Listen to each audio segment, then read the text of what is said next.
Okay. Hey everyone, we're making a video going over practice quiz one for Dr. Wagner's Organic Chemistry 2 class. So to start, we're drawing, oops, let me erase that. We're drawing molecular orbitals for the following molecules below. It says it says for the first one, fill in the electrons in the MO diagram and identify the UMO and the HOMO anion. To start by f- to start, we're gonna figure out how many electrons there are. If we look at the molecule here, we see one pi bond and one lone pair of electrons. So then one pi bond equals two electrons. One lone pair equals two electrons, and that's a total for four electrons. That means we're gonna have to put four electrons into this MO diagram here. So we'll start by filling the lowest energy molecular orbitals first. So that would equate to two electrons going there, and then four electrons going there. The next step is to identify the UMO and the HOMO. UMO just describes the lowest unoccupied molecular orbital, while HOMO describes the highest occupied molecular orbital. So the lowest unoccupied is the molecular orbital with no electrons at the lowest energy. And since there doesn't exist an energy level above this, let me think about say this. Say there was a molecular orbital above this one. It is unoccupied, right? There's no electrons in this molecular orbital, but it's not the lowest unoccupied molecular orbital. Therefore, this is actually the UMO. If there were two unoccupied molecular orbitals. But since this is the only option, it's therefore the UMO. The HOMO is the highest occupied molecular orbital, so that means the one with electrons in it and has the highest energy level. So that would be this one. Let me actually move it to the other side because I'm gonna need those diagrams. Next, we're gonna sketch all the MOs on the three carbon skeletons provided for the LU using proper shading of p orbital lobes and nodes.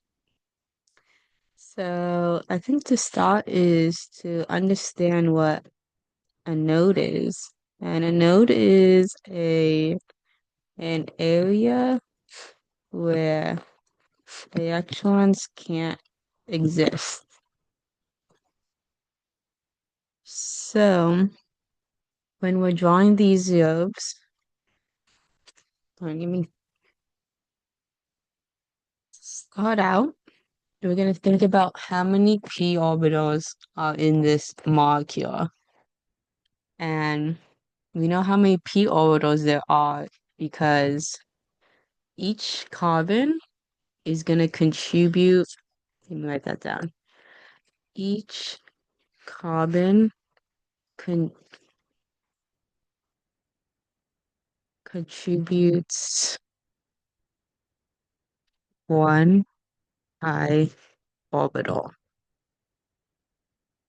Each carbon atom. If each carbon atom contributes one pi orbital, or I think it's more scientific accurate to say that it contributes one atomic orbital. And we know from, I think class one, that one atomic orbital is contributes to one molecular orbital because chemical bonds are just sharing of electrons between these orbitals, right? Anyways, so it says in the MO, or I guess in the description, that we have three carbons. So that means we have three atomic orbitals and therefore three molecular orbitals. So for the lowest energy configuration, we can just draw three atomic orbitals. And we don't need any nodes for that because this is the lowest energy conformation. And when you have your lowest energy conformation, that means that all the lobes are in phase with each other. So what I mean by in phase is that all the bottom nodes are shaded or would be like in the negative phase, and all the top nodes are positive or in the positive phase. But you could also draw your diagram like this, where you have the nodes on the same faces, but the negative nodes are on top this time. And either of them are correct ways to draw your MO diagram because I guess the principal thing to think about is that when you're at the lowest energy molecular orbital, which is pi this one, all the all the lobes are in phase with each other.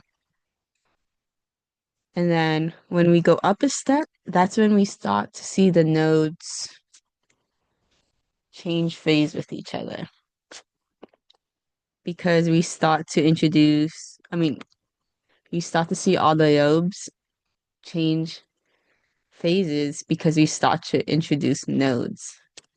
So, as I said before, a node is an area where electrons can't exist, and it's typically like a vertical line in the molecule. So, I'm gonna draw this in orange. The node in this molecule could, for example, be this vertical line. And this means that no electrons can exist within that plane of that vertical line. So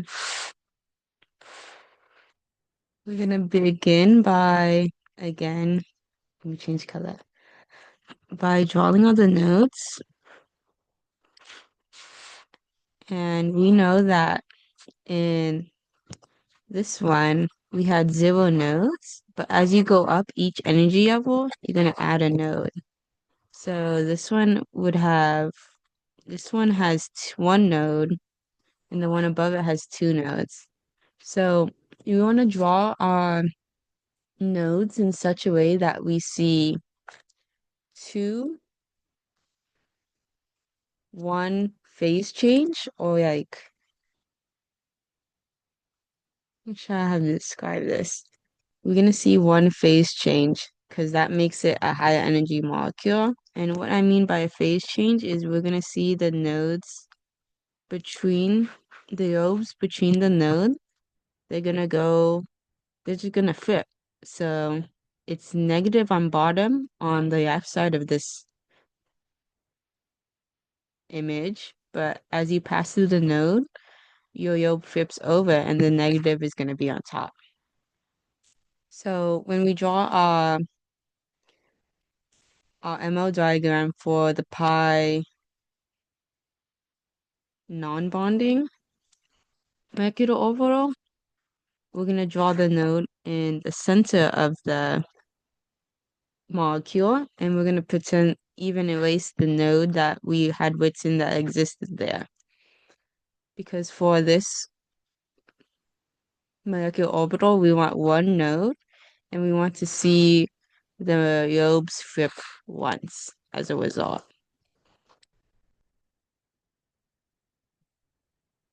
So then for a higher molecular orbital, we'll draw the nodes again, right? But this time we have two nodes, so we want to see the molecular orbitals flip phases two times. So a way you can think of it is like, oh, I want this node to be negative on the bottom. But I want this node to be positive on top. And then I want it to flip again because this has flipped once and then now has flipped twice to go to this one, the nodes. I mean the lobes. So then you would draw the nodes in the middle. And that is the answer for that part. I think once I go into the other ones, I hope it starts to make more sense. So it says for this example, fill in the electrons in the MO diagram and identify the SOMO for 1,3-butadiene. Here, you may write down SOMO equals singly occupied molecular orbital. That means it just has only one electron. So we're going to start again by just counting how many electrons we have in this molecule. And we can see that we have two pi bonds. So that equals four electrons because there's two electrons in each pi bond. And then we don't see any lone pairs. So equals zero electrons. And that gives us a total of, oops, I think you can guess. We have a total of four electrons. So then we're gonna start by putting these electrons into our molecular orbital. So we're gonna go 1, 2, 3, 4. And it says identify the SOMO for 1,3-butadiene, but I think this is actually a trick question. There isn't a SOMO because there isn't an odd number of electrons. As we've counted in the system already, there's only four electrons. So what you're really going to do is identify the HOMO and the UMO, which we defined in the previous example. UMO is the lowest unoccupied molecular orbital. This is the lowest unoccupied molecular orbital, pi 3. And then pi 2 is the highest occupied molecular orbital. And now we can sketch the MOs on the four carbon skeletons using proper shading of p orbital lobes and nodes where appropriate. For your lowest energy configuration or MO, you're just gonna draw the nodes as regular, as like seen in this image, and then they're all gonna be in phase with each other. So all the negatives are on the bottom, and then positives are on top. Or again, you can draw it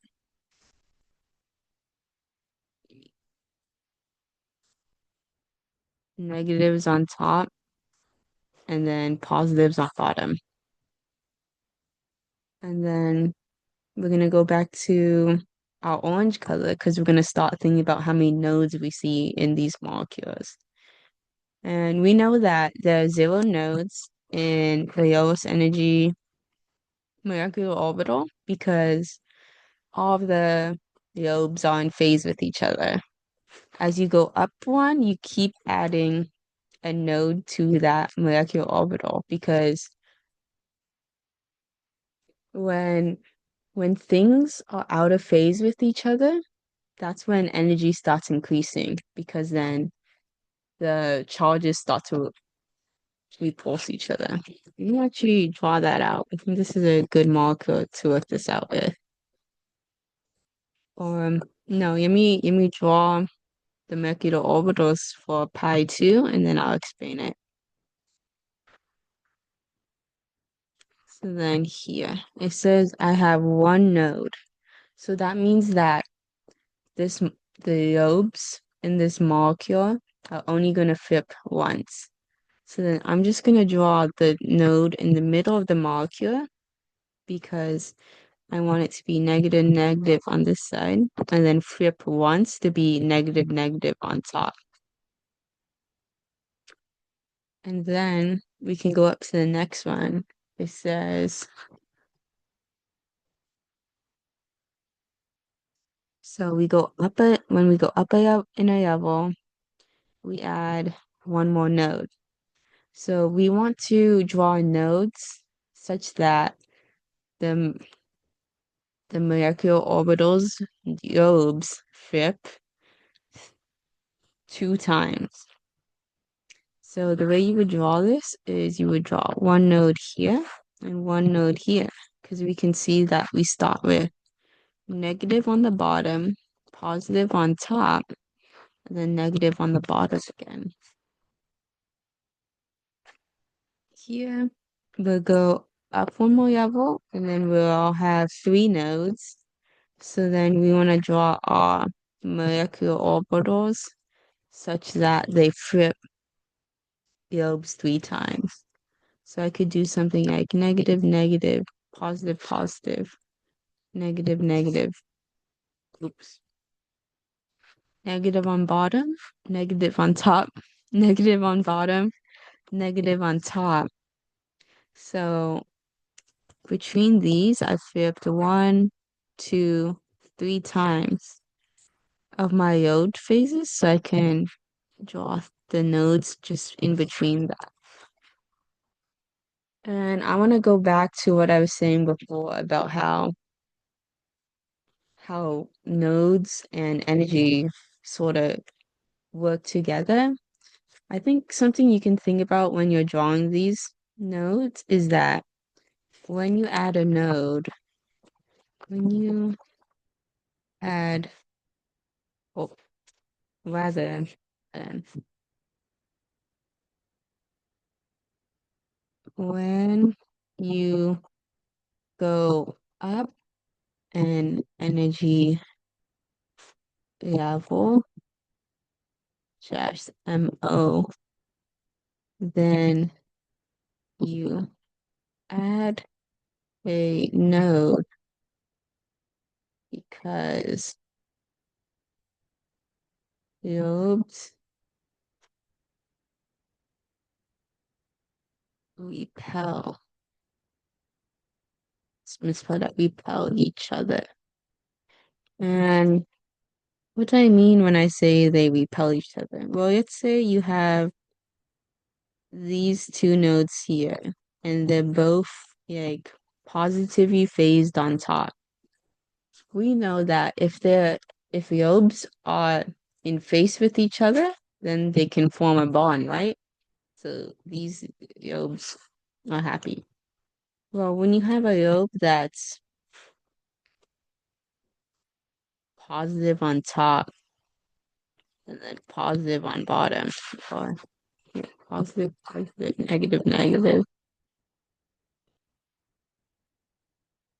and then neg positive on top, negative on bottom, negative on top, positive on bottom. These these can't form a bond because their lobes are not like their lobes aren't in phase. It's like let's say you have like 2 people just standing there. This is, and then you have one person. This is as if okay, let's pretend these lobes are people, right? And then the positive lobe is their head, and the negative lobe is their feet.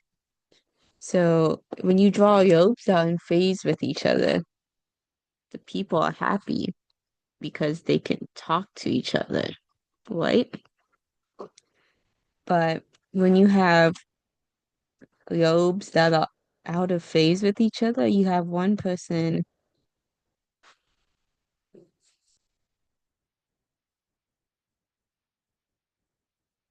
that's facing the right way, and then you have one person upside down.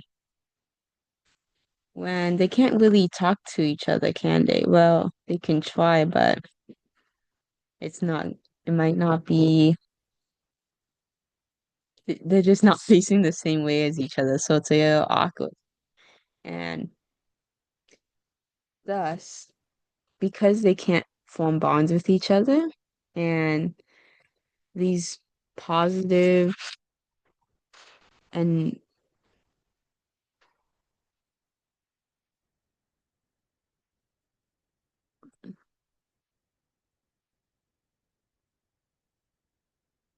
these positive ropes can't form bonds with negative nodes, that means they're high energy.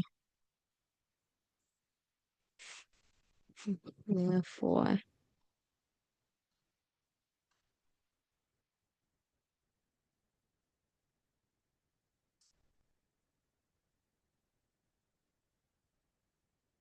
yeah, okay.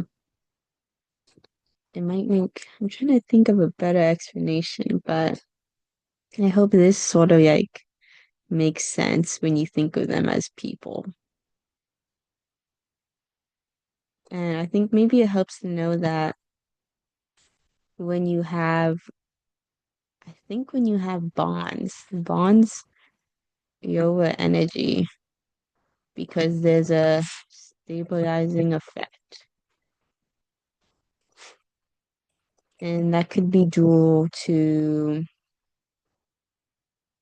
I think things like having a full octet. Yeah, I'm just gonna leave it there for now. Might remember what the appropriate explanation is later. Okay, so we'll go back to the example and we're starting. Fill in the electrons in the MO diagram and identify the UMO and the HOMO for the 3 penta 1 3 dieno cation. So we're gonna start with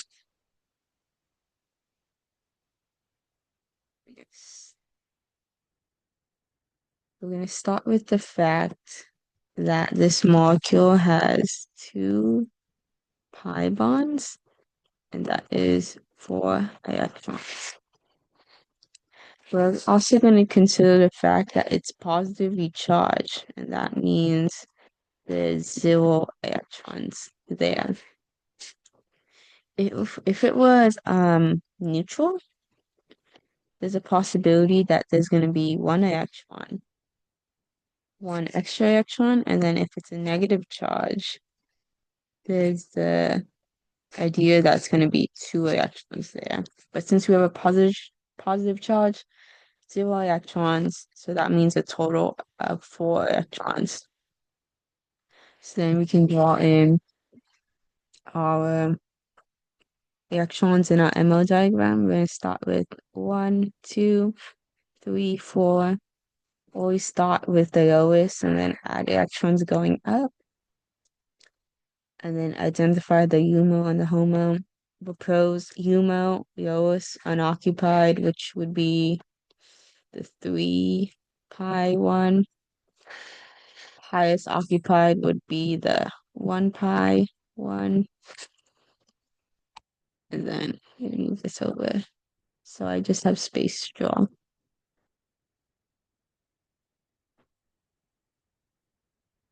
Next, we're gonna start by drawing the pi orbital lobes and nodes.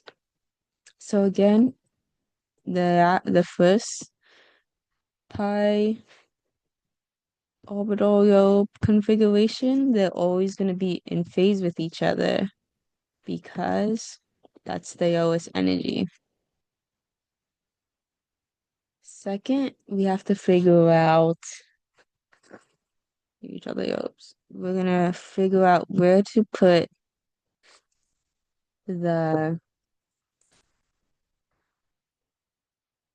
put the node such that there's only one node and only one change in change in phase. So then I'm gonna say negative negative on the bottom. And I realized that there's like symmetry within my molecule. It's symmetric around this ML. So I'm gonna actually flip it there and start going negative negative on the top. So what happens is since we observe that symmetry, we're gonna put a node there so that the molecule has one flip or one one node corresponding to one flip in the Yob phases. We go we go up at energy level and we have two electrons. So then we can go one, two, right here, and then we can draw the Yob such that there's only three, two, two nodes and then two flips. So I'm gonna start negative, negative. I think I'm gonna flip over these because this also exhibits a sort of symmetry. So then negative, negative on top and negative on bottom. So I'll erase these and draw the node color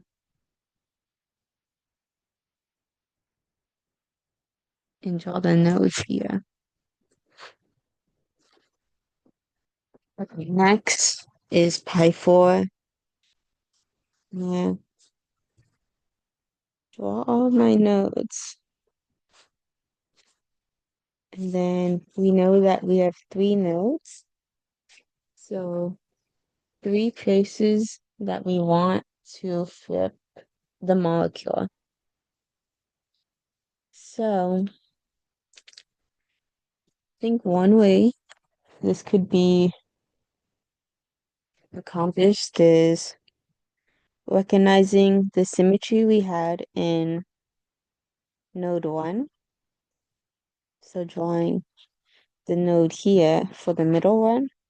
And then we want it to flip, we want the phases to flip three times, right? And we've already flipped it once here. So in order to have the phases flip two more times, we would draw nodes here between the first and second and between the third and fourth. So then it would look like this, right? And I think part of drawing these p orbital lobes is intuition. It's kind of hard to explain, but as you keep practicing, you become one with the molecule and you understand where do I want my electrons to go. And it's also a matter of remembering when you add a node, you go higher in energy because your lobes start to go out of phase with each other. So you want the nodes to be positioned in such places that the lobes will flip faces enough. So for our pi 5 MO, I think the answer is that we have four nodes. Well, we have five like pi orbitals, right? So what if we just divided all of them up? That would be the highest energy because then none of them can bond with each other, right? And yeah,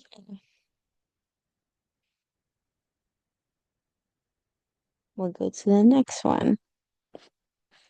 Fill in the electrons in the MO diagram and identify the HUMO and HOMO for 135 hexatriene. So just start running at the bases. 3 pi bonds. That means 6 electrons. There are no lone pairs,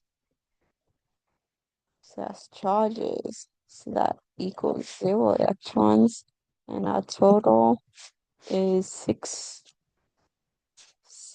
electrons. So we can start by filling the MO diagram with from the bottom to the top. 1, 2, 3, 4, 5, 6. And identify the UMO and the HOMO. UMO, lowest unoccupied. This one, HOMO, highest occupied. Boom. Okay. Sketch all MOs on the 6 carbon skeletons. And we got that. Like with every other example, all in the lowest energy pi MO, all the lobes are in phase with each other.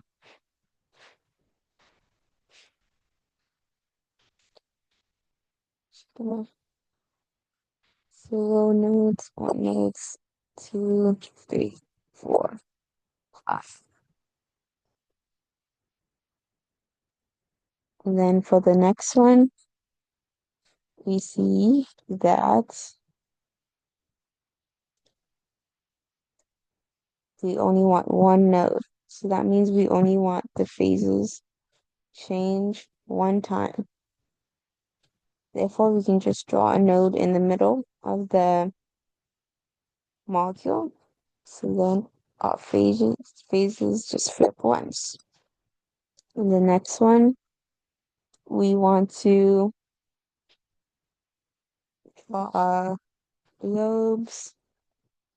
And we have 2 nodes, so we only want our phases to flip 2 times. So then we can split our lobes into,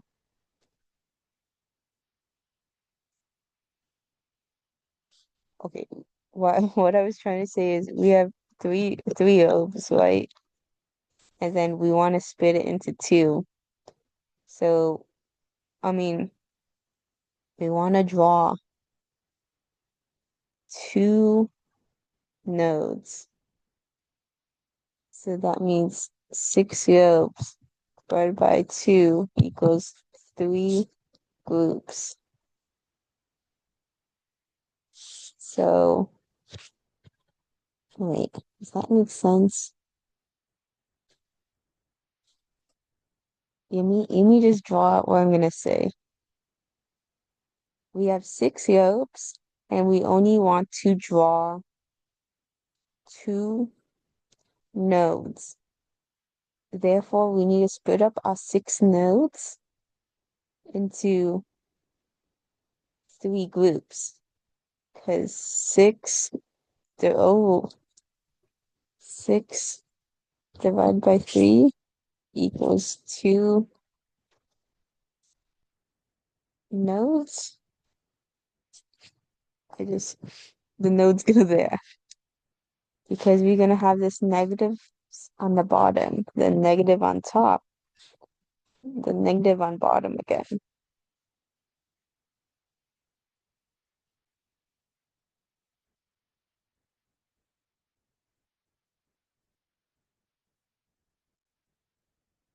Oh, I know what I was trying to say. Well, we have 6 lobes, right? And we want to draw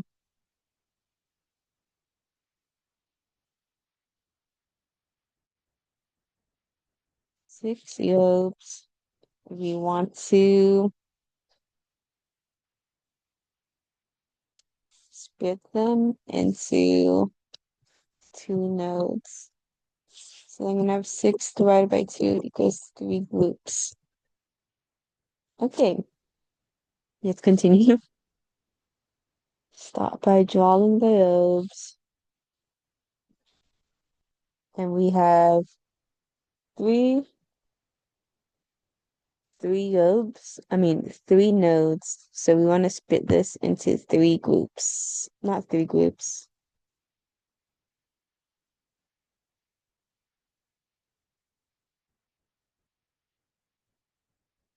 want to change this into the atom flipping 3 times. So we can go back and look at one and draw a first symmetry there. But then we want to have 3 more nodes. And I think one, I drew it like this before and it was wrong. I thought maybe we would remove this node, right? These yobes and replace them with nodes. But you actually want to keep those nodes. Oops. Keep these nodes and place it off tilted to them. This way you still have 3 nodes, but your lobes aren't too high in energy because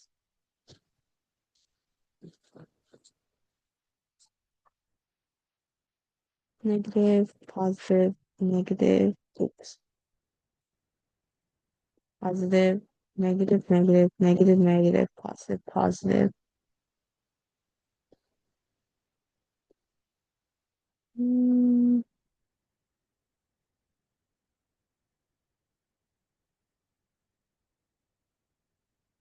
I'm gonna draw the next lobes.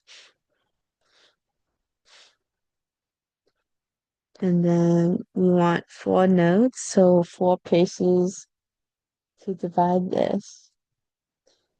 And we're gonna follow, sort of use 2 as the base for 4 and draw the first 2 nodes here. And then the question is, where can we draw the second 2 nodes such that we observe 2 more node flips? And the answer would be between the first and second, and then between the fifth and sixth. Because we can see here, negative on bottom, negative on top, negative on bottom, negative on top, negative on bottom. I think that's what I was trying to say with number 3. 3 goes off of 2, so then we copy the middle node, right? This middle node, and it goes to 3. But then we need to find a place such that we flip the nodes 2 more times, which would be in these places.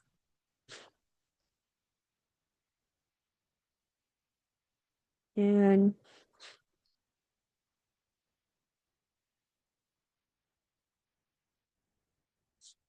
I think the reason why the nodes don't get separated out is because this is a even carbon. A carbon, a molecule with an even number of carbons. If you look in the last example, which had 5 carbons, this was the only time that, like in 2 and 1, that's when we saw that we actually deleted nodes from our molecule. But for this one, we just went to this side of the nodes. I think because of symmetry, that having an even amount of carbons helps compared to having an odd number where you have like a central carbon. Okay, now we'll draw pi 6. But that's all. That's speculation for now. I have not confirmed if that's a proper explanation.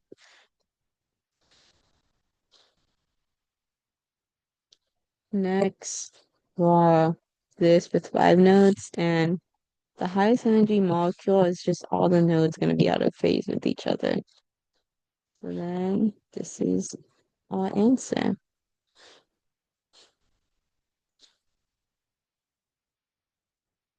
Yay, okay, we did that. Now draw 2 other resonance forms for the 3E penta 1,3 diunic cation, which was this example. Which carbons act as an electrophile? The HOMO should indicate nodes at carbons where this molecule cannot act as an electrophile. I think this dot is what is an electrophile? And an electrophile is, I think, a very crude definition of electrophile is a molecule that wants electrons. So if a molecule wants electrons, that means it's it's going to accept electrons in the U mode. We sort of talked about this in class, but it's basically the idea of, let's say you have the 3e penta 1,3 diagonal cation, right? If this molecule was the electrophile, that means it wants electrons, so it's going to take electrons from another molecule, right? Well, where are those electrons that it takes from the other molecule? What molecular orbital is it going to be in? Is it going to be in the lowest unoccupied molecular orbital, or is it going to be in the highest occupied molecular orbital? Well, the answer is those electrons are going to go into the UMO because it's the lowest energy and there are no electrons there. You can't put electrons into the HOMO because there are already electrons there. Like, where is it going to fit? Therefore, I think it's more appropriate to think of using the UMO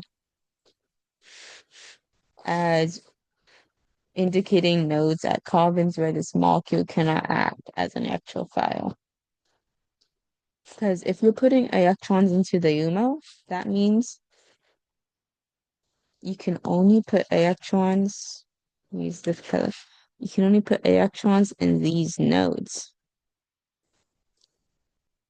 You can't put electrons in these nodes because they're already filled, which I'm referring to the HOMO when I say that. So we're gonna look at our UMO to tell us where we can form how we can draw our resonance structures. So to start, I think you can just draw the carbon skeleton. Next, it says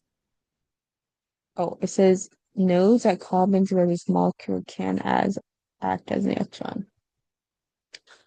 Let's take a step back and think. When something has a positive charge, that means it has less electrons than what it would like to have. That means when it reacts with something, electrons are going to go wherever that positive charge is, right? If we look back to our UMO, we have lobes at, what is that, UMO? Sorry, my tablet's lagging.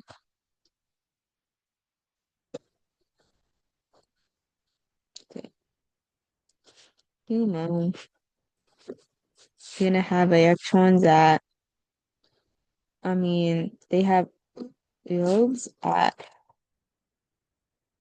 carbon 1, carbon 3, and carbon 5. And then I'll label that up here too. 1, 2, oops, should be 3. I actually eradicated my node. Therefore, you're going to keep the positive charge one, carbon one, three, or five. So this one already has it at five. So we can draw the positive here and then the positive here at one, three. And then we have to keep in mind that we have electrons in our first two pi orbitals. So we need to draw two pi bonds in our molecule. And when you look at the way you can think of it is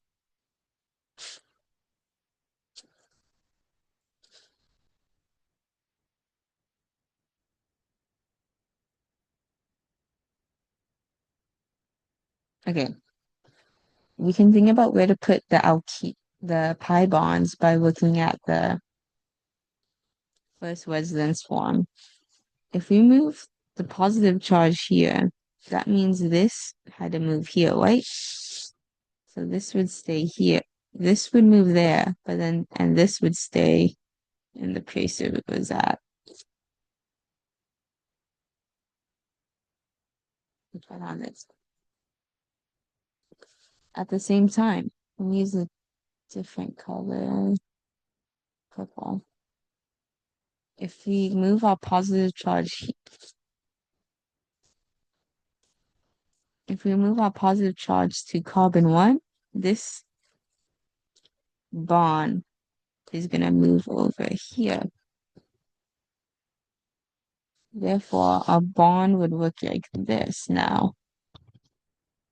That's how I would draw resonance structures. First, figure out where I can put the positive charge by looking at the UML and putting arrow pushing mechanisms to figure out where the pi bonds can go now. I'm sure if you are more intuitive with it, you could probably figure out where you're allowed to put the pi bonds if you look at the MO diagrams. I am not. So I'll figure that out maybe another time. So we'll go to the next page. It says to draw draw the thermodynamic and kinetic products of the hydrolysis of 3-bromo 2,3-dimethyl 1-ene and what a stepwise arrow pushing mechanism for the kinetic products. If we remember from organic chemistry 1, we know that is a Br is a good even good. So it's gonna take electrons and become this molecule is gonna become positive B active. Oh, so I think something I want to talk about before I go any further is that the thermodynamic product, Royce energy product, then the kinetic product, Lewis energy intermediate.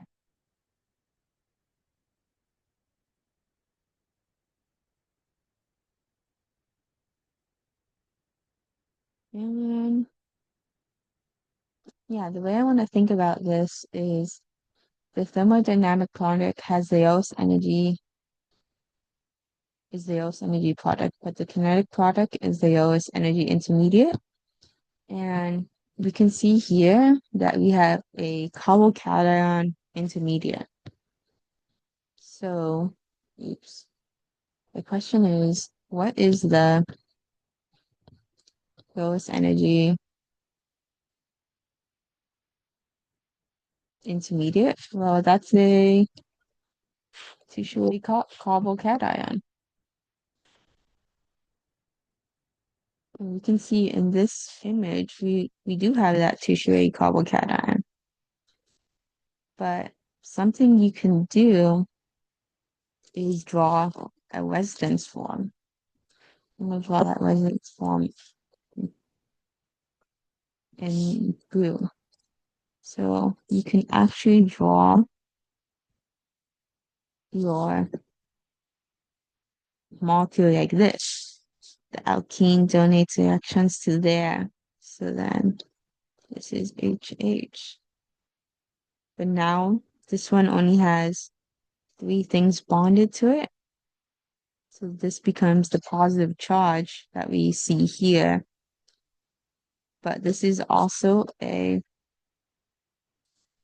secondary, a primary carbocation. This would be used for the thermodynamic product, while the while the tertiary would be used for thermodynamic product. Oops, I said that wrong. Tertiary for the kinetic product, thermodynamic for the primary product. And then it says to write a stepwise L pushing mechanism for the kinetic product. So I'm just gonna copy this. That didn't work, so we're just gonna go to the F. So say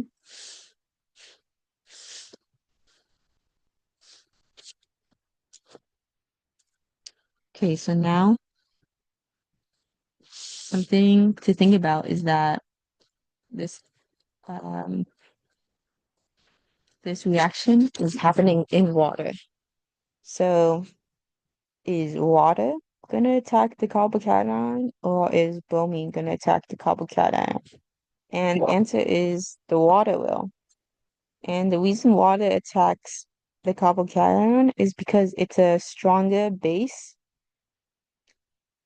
a stronger US base than bromine, because bromine is the conjugate base of a strong acid. Therefore, it's a weak base. And a US base donates electrons. A US acid accepts electrons. So this is how a molecule is going to work after being attacked by water.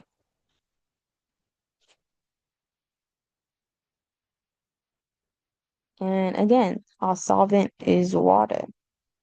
So another water molecule is going to come and deprotonate our intermediate. And then we're going to get the final answer of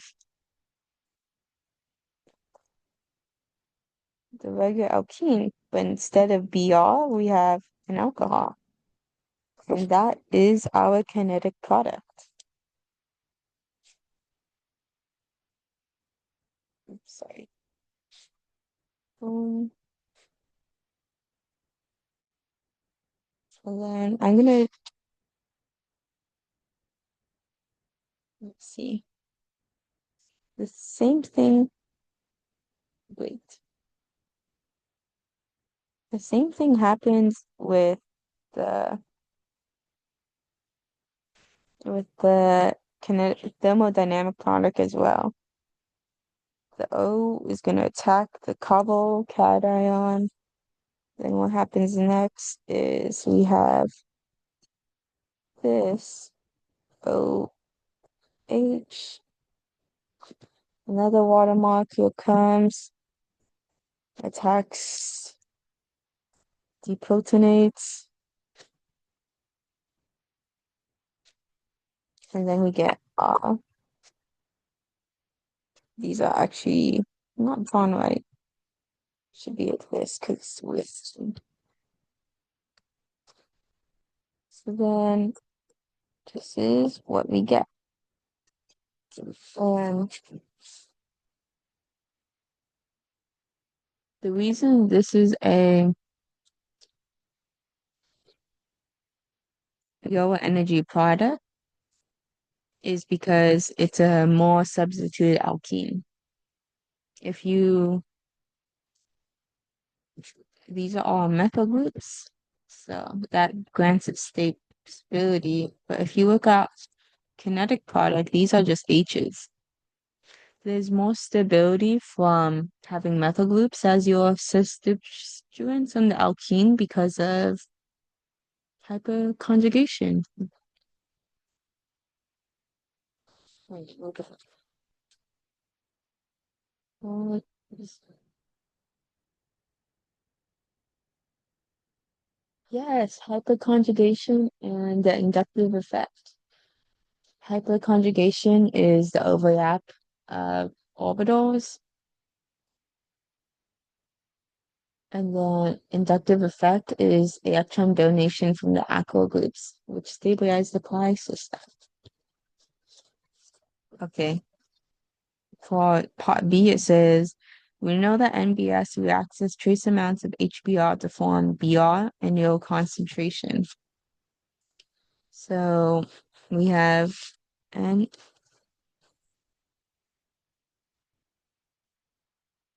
oh, my markers. We have NBS plus HBr forms Br2. But if we notice, we're doing our reaction in HV, which is light.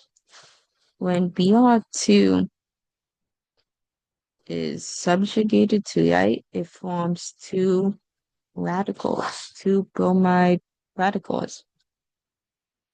And this radical then interacts with the allylic carbon, which is the carbon adjacent to the alkene bond, but not directly a part of it. This will,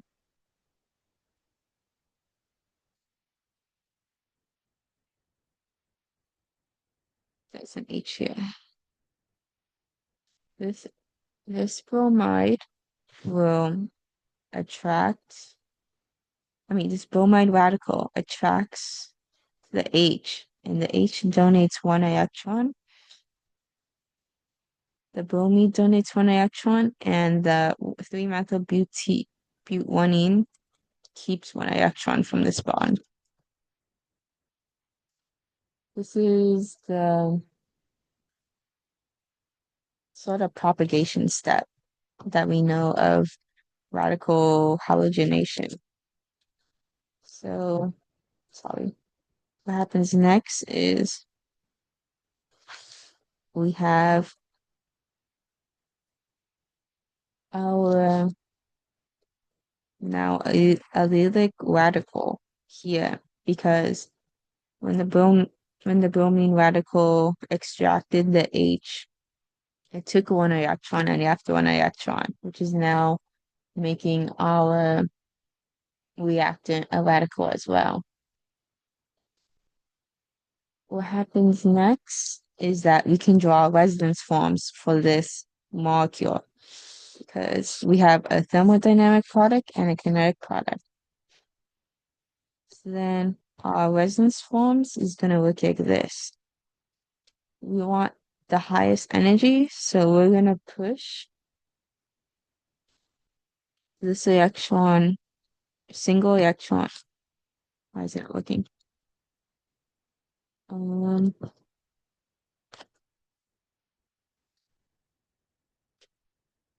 going to push this electron in, take one electron from there, and leave one lone electron there. So this creates an alkene bond in the middle, which is more stable because it's more substituted than the original alkene. And this is the start of our thermodynamic product. What happens next is, do you recall how BR2 or BRBR, when hit with a light, it splits apart and forms radicals?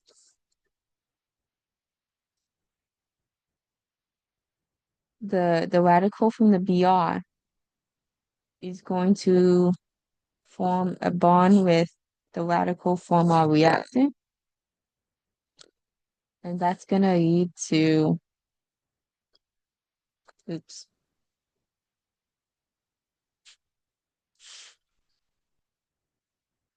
everything else is the same, but now we have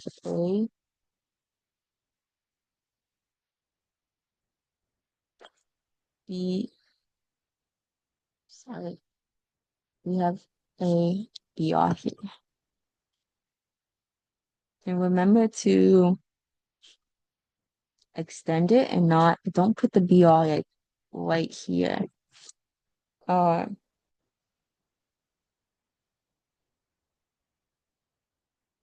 because there's still a carbon there that we have to account for.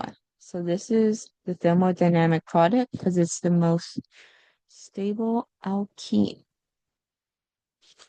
For our kinetic product, the the the bromine radical we were talking about just forms a bond there without the alkene moving. So then it looks like this. Alkenes in the same place, and now bromine is just added.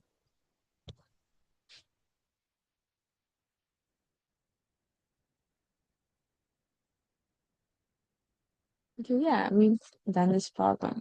And then it says write a mechanism for the dynamic product. That's this stuff here. Okay, next it says draw the necessary dienophile for 4+2 cycle addition with 5,6 reactant to give the single isomer production wheel. I think the first thing I like to do is count how many carbons there are. 1, 2, 3, 4, 5, 6, 7. 1, 2, 3, 4, 5, 6, 7. Oh, wait, I miscounted. 7, 8. That means our 1, 2, 3, 4, 5. Our DNA file is gonna have 6 carbons no matter what. Now it's a matter of knowing, well, what what do I put on this thing? Think, and something you can think about when you do that is how does my what is it? How does my product look? That's the question. Hold on, I'm gonna pull off my notes for this.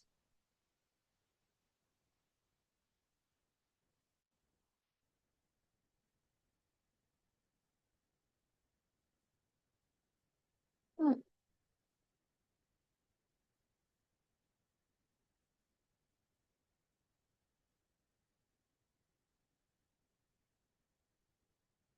Anyways, so then I see. I'm trying to look for. Okay, the Dean's auto reaction. I think to understand how my molecule is going to work, it's important to get the basics of the reaction. So let's say you have this thing, and you have your diene, and then you have your alkene here. And what that forms is this reaction here, right? Put on residence or not residence, the transition state. So what happens is this carbon, this pi bond attacks the carbon here. This bond goes to the center. This bond then attacks the carbon here to close the bond, right? So then this is how our final product looks. Um, there. So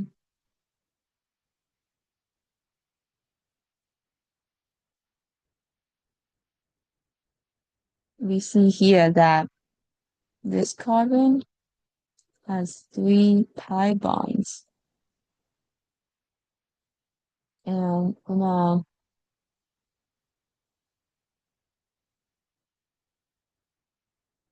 in a Diels auto reaction, two, hold on.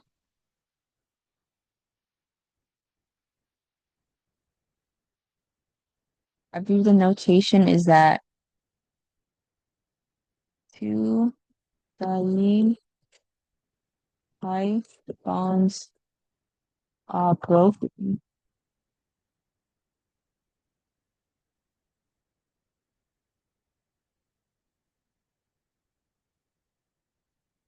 And then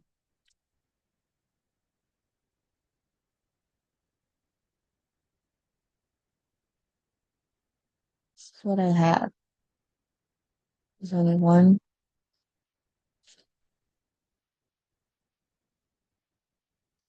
Let's see here.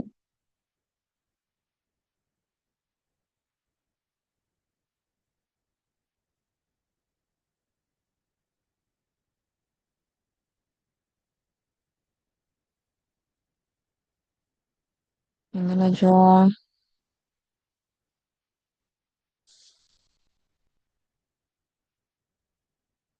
Oh, we're drawing the D. That's why I kept messing it. We're drawing the DNA file, which means it's gonna be electron poor.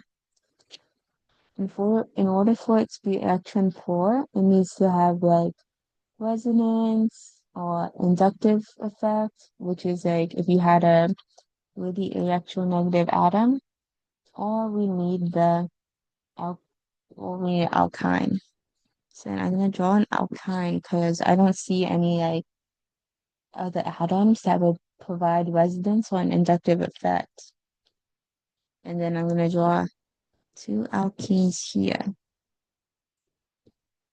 alkynes there. And that is the answer.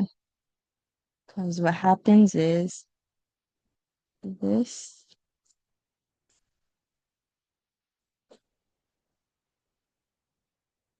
this alkyne tacks here, this goes here,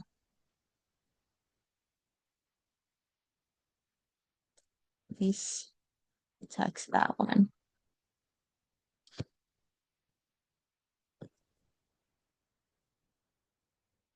Oops. Okay, I know the explanation wasn't the best for that one, but that's how you would solve it. I think I'll try to come up with a better explanation and maybe it'll make more sense. But that's how I would forget the molecule. Yeah. So I hope this helps. If you need more help, you can always message me or ask in the Discord. Bye bye.